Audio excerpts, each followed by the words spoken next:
Hello everyone, hope you all are doing great. So today we will be starting with the very first chapter, cells, from 5090 biology Cambridge syllabus.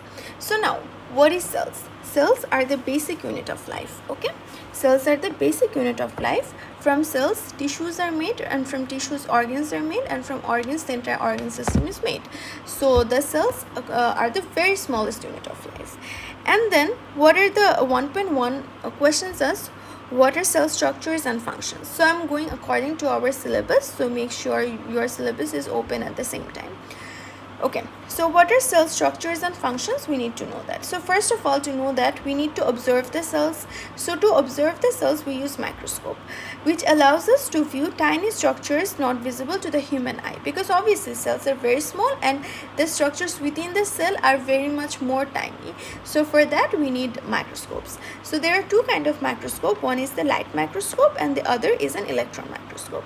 So a light microscope can view cell wall, cell membrane, cytoplasm, nucleus, chloroplast and vacuole, whereas an electron microscope does have a very much higher resolution, so we can see the structures in much more detail. So an electron microscope can also view ribosomes, mitochondria, detailed organelles, which a light microscope cannot view. So always remember that electron microscope has much higher resolution. And then comes the staining technique. So in order for you to see the structures within a cell, using an electron microscope or a light microscope, you obviously need the structures to be stained. If the structures are not colored, then how will you understand that which structure is present where? So for that we need a methylene blue or an iodine solution. So basically a methylene blue stains animal cell nuclei, whereas an iodine solution stains starch in plant cell and makes cell parts much more visible. Okay, now let's come to the difference between a plant cell and an animal cell. An animal cell does not have a defined structure due to the absence of a cell wall. See, this an animal cell, it does not have a defined structure compared to a plant cell. Plant cells does have a defined structure because they have the cell wall present. Okay. And then the second difference is an animal cell have small central vacuole, but an plant cell have large permanent vacuole. So vacuole has cell sap where all the different food and every particle is basically comprised of. So we are gonna learn that within some minutes. So okay, these are the main two differences, and then the other difference is an animal cell does not have a chloroplast, but a plant cell does have a chloroplast.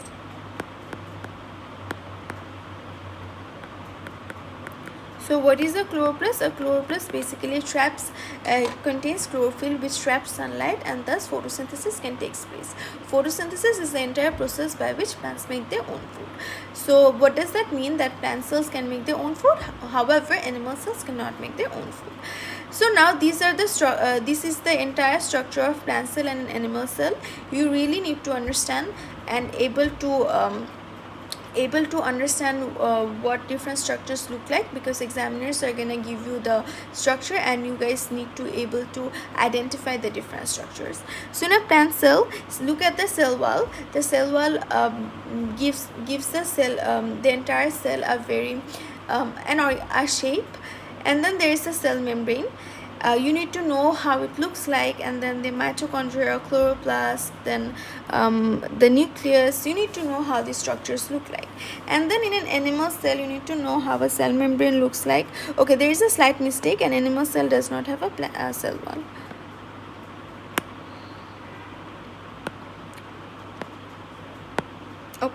Okay, it's not working, but yeah, a plant cell does not have a cell wall. Always remember that. Okay, and then you need to know what a ribosomes look like, what cytoplasm is just the jelly-like structure. Okay, you need to know how the cell membrane looks like, mitochondria, and then the nucleus, endoplasmic reticulum. You need to know how all of these structures look like. And then now let's go into details of the animal cells. So first of all, the animal cells contain cell membrane. They are present in both animal and plant cells. They are partially permeable barrier which controls entry and exit of substances. And then the cytoplasm, which is like the jelly-like fluid where chemical reactions occur. So this is basically the base where all the chemical reactions take place. Nucleus, it basically controls the cell activities due to presence of DNA. Since DNA is present here, so it can control the cell activities, which we are gonna look into details in the future chapters.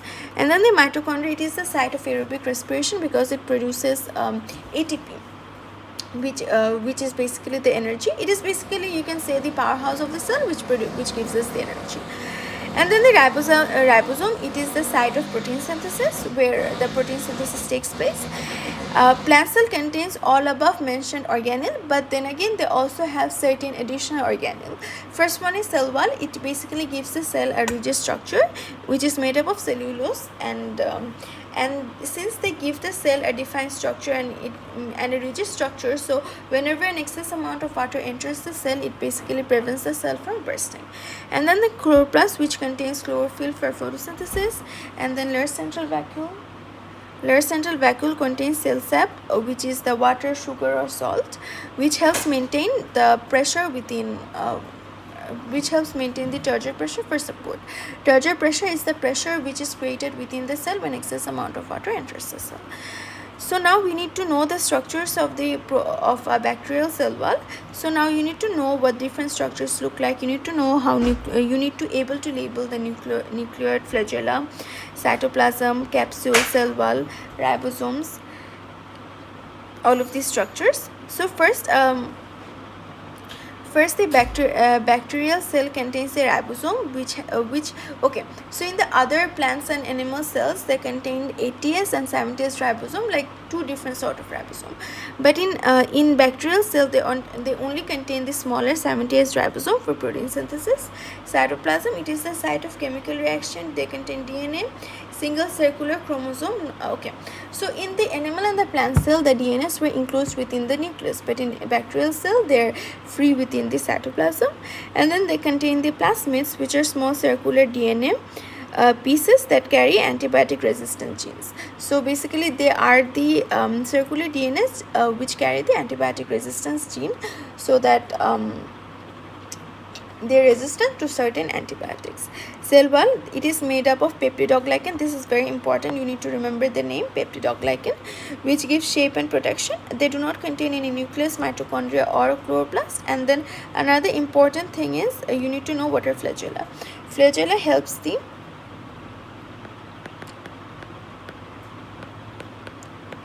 bacteria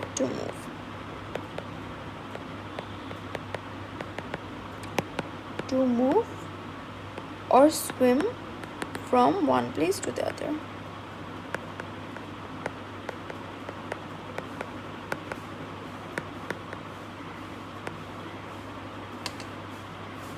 So yes, this brings us to the end of our very first video. I'm gonna continue the lectures from the next video. Let me know in the comment section below if you want any changes to my videos, if you think that my handwriting is not readable, or maybe my voice, or if you guys face any problem, then do let me know in the comment section below. Thank you.